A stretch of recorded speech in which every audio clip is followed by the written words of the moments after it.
An old toaster stops working. Someone shakes it, presses the lever twice, checks the outlet, and then reaches for their phone. Within seconds, they know the price of a new one, the delivery date, and which model has the best reviews. The decision seems obvious. The toaster is broken. A replacement is cheap. Throw it away. But before it reaches the trash, someone else picks it up. Usually someone from Generation X. They turn it over, study the screws, and disappear into the garage. A few minutes later, they return with a screwdriver, a flashlight, and a small container where they can place every screw in the exact order it came out. Someone nearby asks the question they already knew was coming. Why don't you just buy another one? They may not have a good answer. They may not even need the toaster. They may spend 2 hours trying to repair something that could be replaced in 2 clicks, and they may fail. But throwing it away without first understanding what went wrong feels strangely uncomfortable, almost irresponsible, almost like giving up before the real problem has even been identified. Because to some people, a broken object is not automatically garbage. It is a system that has not yet been understood. A loose wire, a worn belt, a clogged mechanism, a fuse that costs $3, a small failure hiding inside a machine that everyone else has already declared dead. From the outside, this can look like stubbornness, maybe thrift, maybe nostalgia, maybe the inability to accept that products are not built the way they used to be. And sometimes it is one of those things. But the impulse to repair can also be about something much deeper than saving money or preserving an old appliance. It can be about the discomfort of looking at something that has stopped working and accepting that there is nothing you can do. So, why is trying to fix things almost automatic for some people? And why can throwing something away feel less like a practical decision and more like a small personal defeat? Many Gen Xers grew up in a material world that worked differently. Not everyone had the same childhood, and no generation shares a single psychological profile. But many people born into that era were surrounded by objects that were expected to last. Televisions were repaired, shoes were resoled, furniture was tightened, sanded, patched, and refinished. A bicycle with a loose chain was not a useless bicycle. It was a bicycle that needed someone to turn it upside down, rotate the pedals, and figure out where the chain had slipped. Even when families could afford replacements, buying a new version of everything was not always the first response. Sometimes the store was far away. Sometimes the replacement was expensive. Sometimes you simply used what you had. And sometimes the adults around you responded to a problem by opening a drawer full of mismatched tools and saying, "Let's see what's wrong with it." That sentence teaches more than repair. It teaches a way of meeting the world. The problem is not necessarily permanent. The failure is not necessarily mysterious. Before you panic, replace, complain, or call someone, look more closely. Remove the cover. Check the connection. Find the part that is not moving the way it should. For a child, these moments can become what psychologists call mastery experiences, situations in which effort produces a visible result. You try something. It does not work. You adjust. You try again. Then the wheel turns, the drawer closes, the lamp comes back on, or the radio suddenly produces sound. And in that moment, you learn more than how to repair one object. You learn something about yourself. You learn, I can affect what happens next. That belief is closely related to self-efficacy, the sense that you can face a problem, understand enough of it, and take useful action. Self-efficacy is not the belief that you will always succeed. It is the belief that your actions matter. And when that belief is reinforced again and again, it can become part of your identity. You stop thinking, sometimes I fix things. You begin to think, I'm the kind of person who figures things out. That identity can be powerful. When a cabinet door hangs unevenly, you do not immediately see inconvenience. You see hinges, weight, alignment, and possible adjustments. When the lawnmower refuses to start, you do not only hear a dead engine, you hear a sequence of possibilities: fuel, spark, airflow, battery. Something caused this. And if something caused it, perhaps the cause can be found. This is why the satisfaction of a successful repair can seem completely disproportionate to the value of the object. A person may spend an entire Saturday fixing a 20-year-old table fan. They clean the dust from the housing, test the cord, lubricate the shaft, replace a capacitor, and reassemble everything. The fan is not rare. It is not beautiful. A new one might cost less than the parts and the gas used to buy them. But when the blades finally begin to turn, the person feels a quiet surge of satisfaction that has very little to do with airflow. The object works again, but something else has also been restored: cause and effect, effort and result, confusion and understanding, chaos and order. For a few minutes, the world becomes legible. That matters because adult life rarely offers such clean problems. A broken appliance may be frustrating, but it is specific. A relationship that has grown distant is not. A job that no longer feels meaningful does not come with a wiring diagram. A parent getting older cannot be restored by replacing a worn component. A child struggling emotionally does not have one screw you can tighten. Most of the problems that truly shape our lives are full of uncertainty. They involve other people, conflicting needs, invisible histories, and outcomes we cannot control. But a broken drawer, that is different. You can remove it from the cabinet, you can place it on a workbench, you can examine the track, you can measure the gap, you can do something with your hands while your mind is trying to survive problems it cannot solve so neatly. This is one reason practical repair can become emotionally soothing.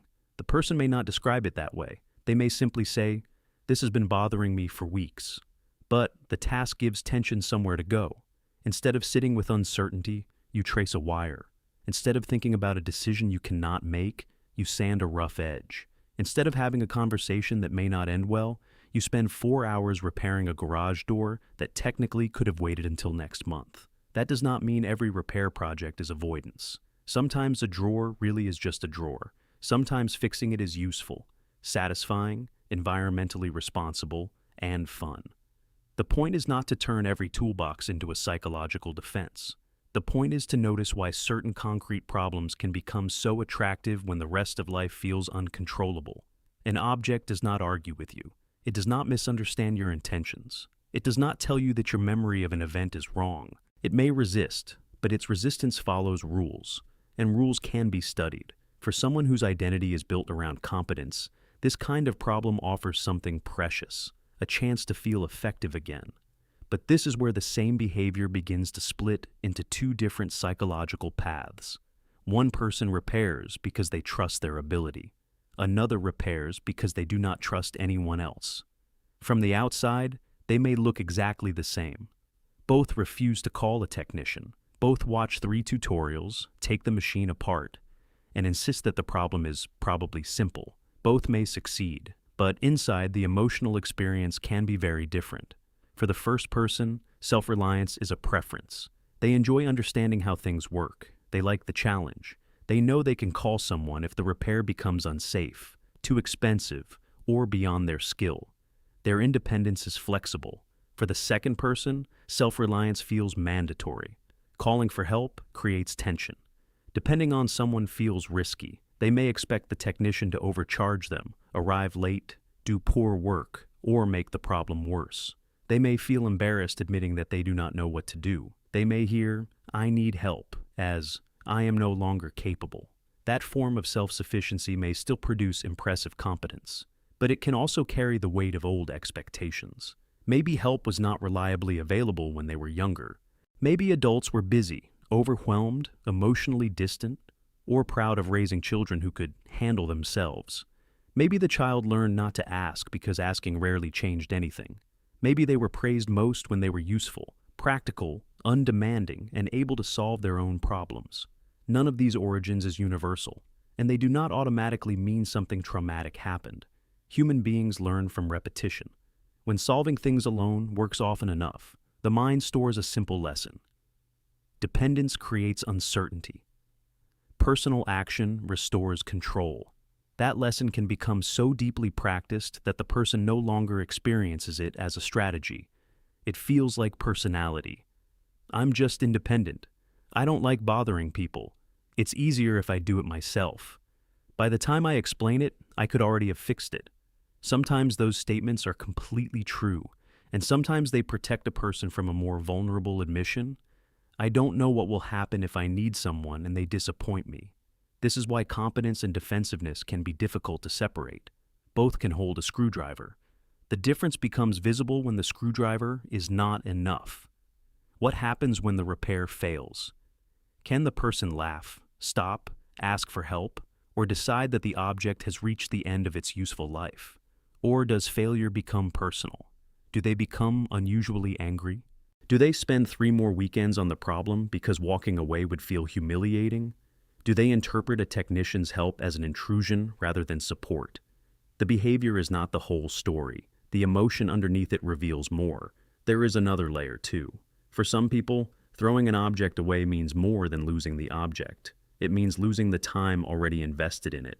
Think of the garage shelf filled with unfinished projects, an old stereo with its cover removed, a lamp waiting for a new switch, a cordless drill whose battery is no longer manufactured, a coffee maker saved because the heating element is still good, boxes of screws, springs, cables, adapters, knobs, and unidentified metal parts that might someday solve a problem no one has encountered yet.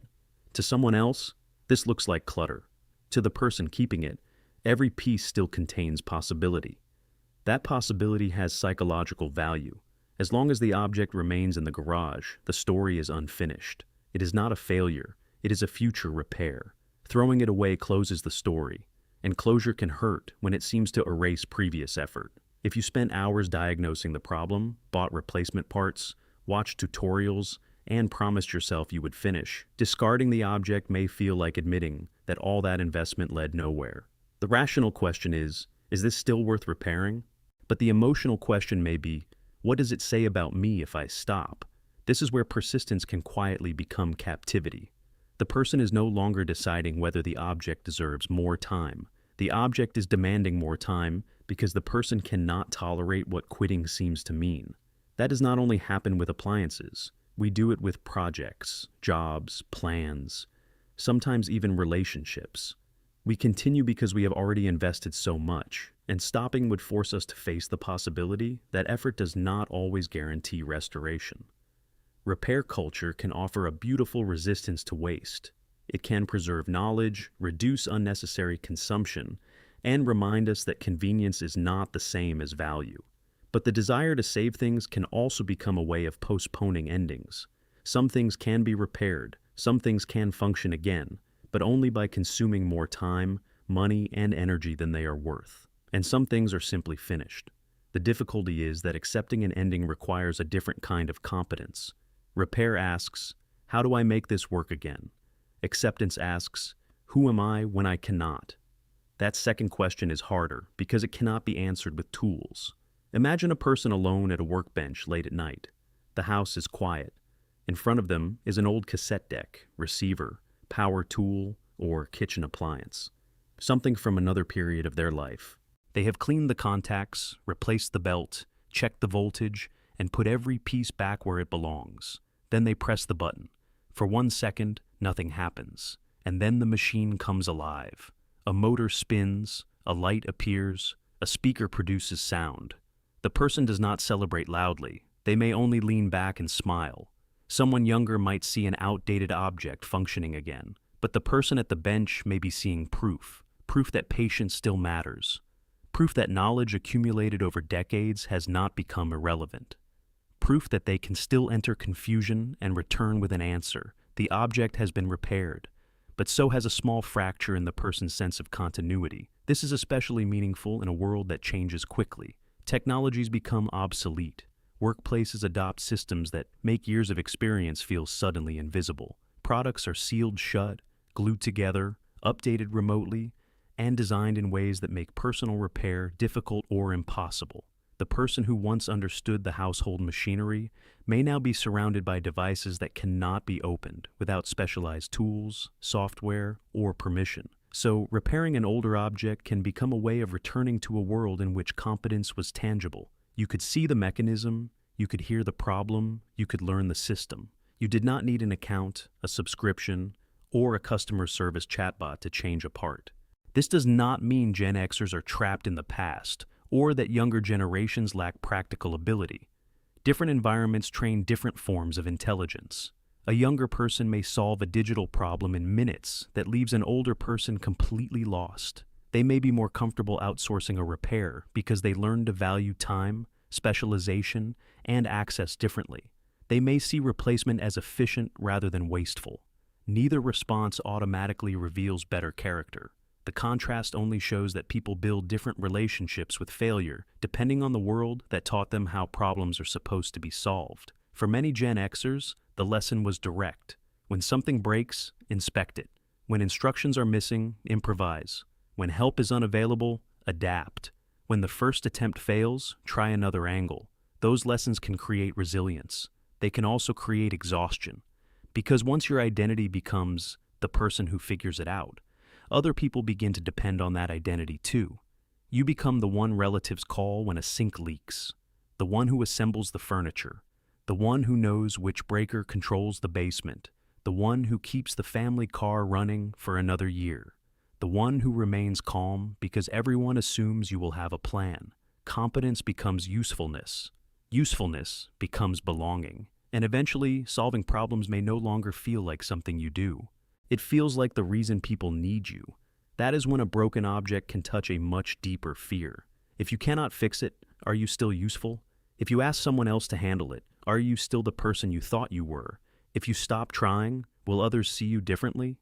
Will you see yourself differently? These questions rarely appear consciously while someone is standing over a broken washing machine. But identity often operates through small, repeated actions. We protect who we believe we are by doing the things that confirm the story. The generous person keeps giving, the reliable person keeps showing up, the strong person keeps caring, and the fixer keeps fixing. Even when tired, even when help is available, even when the object is not worth the cost. So, the central question is not whether repairing things is good or bad. The better question is this: do you repair because you enjoy it, because it makes sense, and because you know you are capable? Or do you repair because throwing something away, asking for help, or admitting uncertainty threatens the image you have built of yourself? One response comes from choice. The other comes from obligation. And they can feel almost identical until you imagine doing the opposite. Imagine calling someone before you are completely overwhelmed. Imagine letting another person understand the problem. Imagine paying for expertise without interpreting it as a failure of your own intelligence. Imagine discarding an object whose useful life has ended, even though you once believed you could save it. What feeling appears first? Relief, guilt, embarrassment, suspicion, defeat? That feeling may tell you more than the repair itself. Real self-reliance is not the ability to solve everything alone. It is the ability to remain steady while choosing the response that fits the situation. Sometimes that means opening the machine. Sometimes it means replacing it. Sometimes it means asking a friend. Sometimes it means calling a professional. And sometimes it means accepting that an ending is not the same thing as a failure. You can keep the creativity. You can keep the patience, the curiosity, the practical knowledge, and the refusal to waste what still has value. You do not have to surrender those strengths, but you can separate them from the belief that your worth depends on always being the one with the answer. The next time an old appliance stops working, the familiar scene may happen again. Someone will check the price of a replacement. Someone will say it is not worth the trouble. And someone will quietly reach for a screwdriver. Maybe they will find a loose connection. Maybe the machine will come back to life. Maybe the repair will give them the deep satisfaction of turning confusion into understanding. But perhaps before they begin, they will pause long enough to ask a different question. Not only, can this be fixed? But why do I need to be the one who fixes it? Because sometimes a person is not just repairing an object from another era. They are preserving a form of safety learned in another era. The belief that survival depends on becoming the person who can figure everything out alone. And maybe the deepest kind of autonomy is not proving that you never need help. Maybe it is knowing that you can repair, replace, ask, rest, or let go. And none of those choices can take away your value. If you recognize yourself or someone you love in this, share your experience in the comments and subscribe for more explorations of the hidden psychology inside ordinary habits.